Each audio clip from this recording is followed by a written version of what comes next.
حضرت امام حسین رضی اللہ تعالیٰ عنہ یہ حضور کی اولاد پاک ہیں. پیروں کو نا تھوڑی مٹی لگ گئی. عمر جوانی کی تھی، داڑھی مبارک ساری سیاہ تھی، کالی تھی. حضرت ابو ہریرہ ان سے سالوں بڑے تھے، امیر المومنین فی الحدیث. حضرت ابو ہریرہ نے دیکھا کہ امام حسین کے مقدس قدموں کو مٹی لگ گئی. کسی سے بھی کہا جا سکتا تھا ذرا امام صاحب کی توجہ کرانا، یہ ذرا مٹی اتار دینا، لیکن حضرت ابو ہریرہ جھٹ سے اٹھے، اپنی پگڑی کھولی، اس کا پلو لیا اور حضرت امام حسین کے پیروں سے مٹی صاف کرنی شروع کر دی. کیوں کہ اہل فضل ہی کسی کی فضیلت کو جان سکتا، عزت والا ہی کسی کو عزت دیتا ہے. جس کے پاس وقار ہو. او میرے سنگیو، لوگوں کی باتوں میں نہ آنا، یہ تمہیں الجھا دیں گے، یہ تمہیں تفریق میں ڈال دیں گے، یہ انتشار برپا کریں گے. یہ وہ حسین جماعت ہے جو حضور کے سامنے بیٹھا کرتی تھی. ان سے پیار کرنا، ان سے محبت کرنا. آپ کبھی ترمذی کی ایک حدیث پڑھیں تو مر جانے کو جی کرتا ہے. حضور نے فرمایا تھا میرے صحابہ کے بارے میں اللہ سے ڈرنا، میرے بعد انہیں اپنی زبانوں کا نشانہ نہ بنانا. کاش کوئی ان جملوں کا درد سمجھ سکے. فرمایا رب سے ڈرنا، اور کریم فرمانے لگے جس نے ان سے محبت کی میری محبت کی وجہ سے محبت کی، اور جس نے ان سے عداوت رکھی میری وجہ سے رکھی. کبھی بھی کسی میں، اور جو حضور کی اولاد ہے، صحابہ کرام نے ایک جگہ کچھ نذرانہ جمع کیا اور جمع کر کے کہا کہ حضور کی بارگاہ میں پیش کرنا ہے. اخراجات بہت زیادہ ہیں اور ظاہری وسائل اس ترتیب سے نہیں ہیں. یہ نذرانہ ہر مہینے پیش کرنا ہے. جب وہ لے کے حضور کی بارگاہ میں گئے نا تو اللہ نے قرآن نازل کر دیا. فرمایا محبوب ان سے کہہ دو لا اسألکم علیہ اجرا، میں تبلیغ دین پر تم سے کوئی اجر نہیں مانگتا. الا المودۃ فی القربى، بس میرے قریبیوں سے پیار کرتے رہنا، میرے قریبیوں سے محبت کرنا، پیار کرنا قریبیوں سے. یہ علی المرتضیٰ ہیں، یہ فاطمہ ہیں، یہ ان کا خاندان ہے، یہ ختیجہ ہیں، یہ عائشہ ہیں، یہ میمونہ ہیں، یہ حفصہ ہیں. ان سے پیار کرنا، میرے قریبیوں سے محبت کرنا. ہمارے دلوں میں حضور کی اولاد کا پیار ہونا چاہیے، طبیعتوں میں احترام ہونا چاہیے. ہمارا مزاج، ہمارا دل ان کے لیے دھڑکنا چاہیے. ہمارے لہجے، ہمارے انداز ہمیشہ ان کے حق میں نرم ہونے چاہیے. میں کہہ چکا ہوں سید کا صرف عقیدہ ٹھیک ہونا شرط ہے، باقی آپ تحقیق اور تفتیش میں نہ پڑیں، وہ جانے رب جانے. آپ کوشش فرمائیں ہماری اولادیں، ہم خود اور اہل فضل کا ادب کبھی نہ چھوڑیں. دوسری بات آپ سے یہ عرض کرنی ہے، اس کو اچھی طرح سمجھ لیں کہ قومیں اپنے اسلاف سے بڑی ہوتی ہیں. ہمیشہ بڑا ہم ہوتا ہی وہ ہے جس کا کوئی بڑا ہوتا ہے، جس کا کوئی بڑا نہیں ہوتا وہ کبھی بھی بڑا. یہ کچھ عرصے سے ٹرینڈ چلا ہے، اگرچہ یہ درست نہیں ہے. آپ کسی سنار کی دکان پہ جائیں تو اس نے اپنے پیچھے نا اپنے والد صاحب کی اور دادا کی فوٹو لگائی ہوتی ہے. حکیم کی دکان پہ چلے جائیں، کپڑے والی دکان پہ چلے جائیں تو اس نے پیچھے اپنے دادا کی، والد کی فوٹو لگائی ہوتی ہے. اگرچہ یہ درست نہیں، تصویریں نہیں لگانی چاہیے. تصویریں ان کے کیا، پیروں کی بھی نہیں لگانی چاہیے.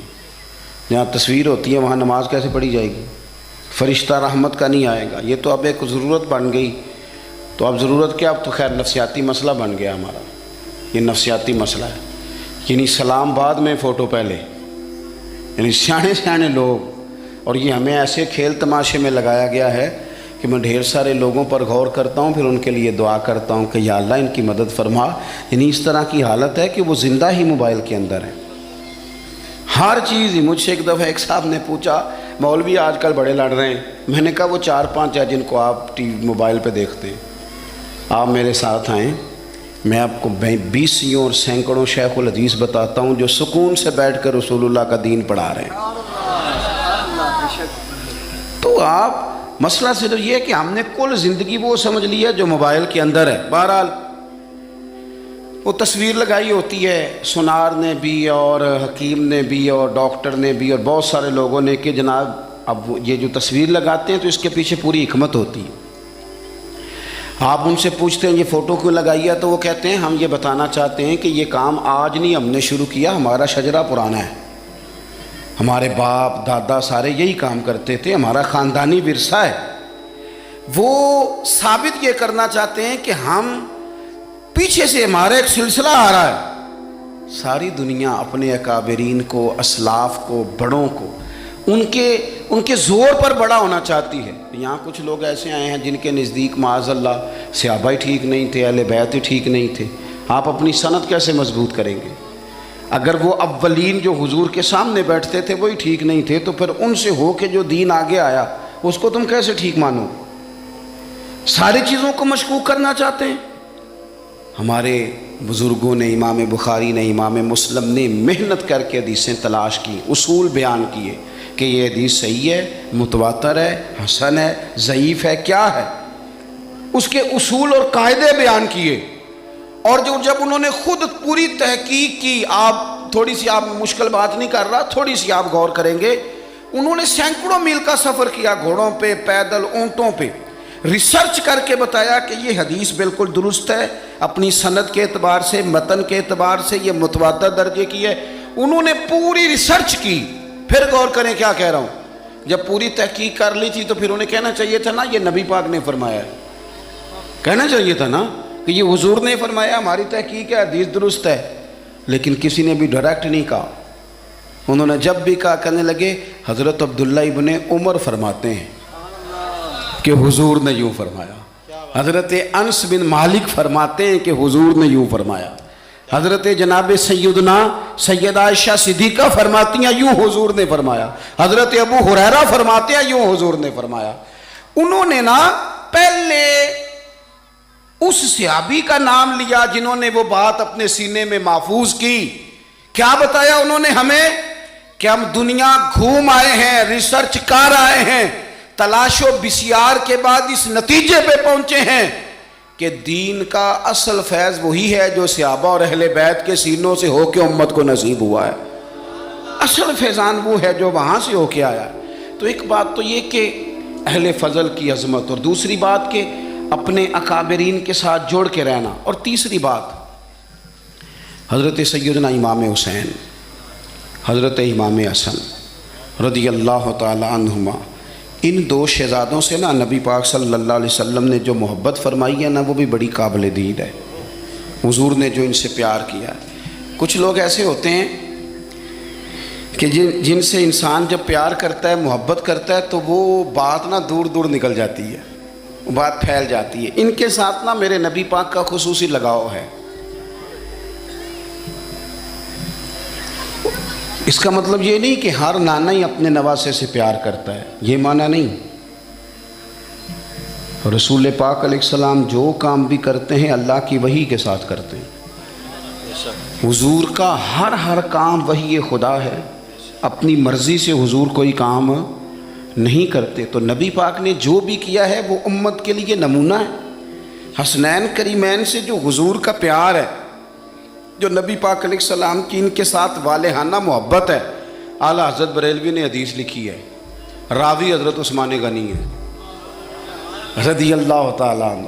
حضور سید عالم صلی اللہ تعالیٰ علیہ وآلہ وسلم نے نا گھر میں پیغام بھیجا، فرمایا فاطمہ سے کہو ذرا حسن حسین کو تو بھیجے.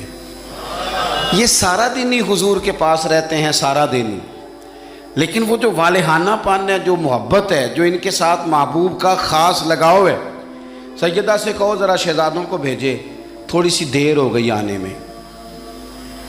اعلیٰ حضرت فرماتے ہیں یوں لگتا جیسے سیدہ فاطمہ کپڑے نہیں ماں بدلنے لگتی بچوں کے، خوشبو نہیں لگانے لگتی، تھوڑی تیاری میں دیر ہو گئی تو محبوب نے نظریں جمائی ہیں اس حجرے کی طرف جہاں سے امام حسن اور حسین نے آنا ہے.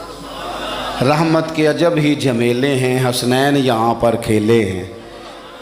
تو دونوں شہزادوں جب دروازہ کھلا تو حضرت عثمان غنی کہتے ہیں بچے جب نکلے نا دونوں تو یہ کوئی 10 15 50 100 میل دور سے تھوڑی آ رہے ہیں، تو یہیں رہتے ہیں. محبوب کے قرب خاص میں انہیں سایہ کرم ہر وقت نصیب ہے. لیکن نبی کریم علیہ السلام کا جو والہانہ پن ہے، جو ان کے ساتھ حضور کا رشتہ محبت ہے، جیسے ہی دونوں شہزادے آئے حضرت عثمان غنی فرماتے ہیں محبوب نے مقدس گھٹنے زمین پہ رکھ دیے اور دونوں بازو کھول دیے. ایک شہزادہ اس سینے سے لگ گیا اس کندھے سے، ایک اس کندھے سے لگ گیا. اور پہلے بھی حضور پیار کرتے تھے، پر آج تو رخ ہی بدل گیا بات کا۔ اللہ کے پیارے حبیب علیہ الصلوۃ والسلام فرمانے لگے، اے اللہ، یہ دونوں شہزادے کندھے سے لگے ہوئے، حضور فرمانے لگے، اے اللہ، میں ان دونوں سے محبت کرتا ہوں، تو بھی ان سے محبت فرما۔ اور کہا، اے اللہ، جو میرے حسن حسین سے محبت کرے تو ان سب سے محبت فرما، تو ان سب سے پیار کر جو میرے حسنین سے پیار کرے۔ اللہ کے پیارے محبوب علیہ السلام کی محبت جب حضور کو، بھئی جس چیز کی طرف محبوب نے ایک دفعہ دیکھا ہے نا، وہ غار ثور میں حضور ایک دفعہ گئے ہیں، 3 دن قیام کیا، ایک دفعہ گئے، تو ہمارا تو کئی بار جانے کو دل کرتا ہے۔ جہاں حضور تھوڑی دیر قیام فرمائیں اس جگہ سے پیار ہو جاتا ہے، اور جن شہزادوں سے حضور اس والہانہ انداز میں پیار کریں، ان کی محبت، ان کا پیار ہمارے دلوں میں ہونا چاہیے، اور کچھ نہ ہمارے جذبات ہونے چاہیے، کچھ ہمارے جذبات میں والہانہ پن ہونا چاہیے ان شہزادوں کے لیے۔ آج کل نا ہمارے ہاں دور ہے تقریروں کا، پوسٹیں لگانے کا، اپنی اور ویسے بھی جو ہم لکھ رہے ہوتے ہیں، جو بول رہے ہوتے ہیں، وہ اپنے لیے نہیں ہوتا، الا ماشاءاللہ، وہ تو سامنے والے کے لیے ہوتا ہے۔ وہ تو حضرت مجدد الفسانی رحمۃ اللہ علیہ کے حالات پہ ایک سیرت نگار نے لکھا ہے کہ آپ نے ایک شخص کو نا اپنے سلسلہ نقشبندیہ میں اجازت دی کہ اب آپ بھی آگے اللہ اللہ بتائیں، تربیت کریں، یہی طریقہ ہوتا تھا، تو ان کو خلافت دے دی، اب وہ سلسلہ طریقت میں آگے اشاعت سلسلہ کا کام کریں گے۔ کچھ عرصے کے بعد وہ خلیفہ صاحب نے حضرت شیخ کو خط لکھا تو کہنے لگے، حضور آپ نے فقیر کو اجازت دی تھی، اب میں تقریر بھی کرتا ہوں، تدریس بھی کرتا ہوں، تصنیف بھی کرتا ہوں۔ تو حضرت فرمانے لگے، آپ بہت اچھے کام کر رہے ہیں، رب آپ کو برکت دے، پر یہ سارا کچھ تو آپ لوگوں کی اصلاح کے لیے کر رہے ہیں، کچھ اپنے لیے بھی کرتے ہیں، رات کو تہجد میں اٹھ جاتے ہیں، کچھ اللہ کے حضور رونا نصیب ہو جاتا ہے، کچھ آپ کو درود و سلام کی کیفیات نصیب ہوتی ہیں، یہ تو جو کچھ ہے الحمدللہ بہت اچھا ہے، قابل تعریف ہے، پر یہ تو آپ خدمت دین کا کام کر رہے ہیں نا لوگوں کی، آپ اپنے لیے کیا کر رہے ہیں؟ یہ بھی تو مقام غور ہے۔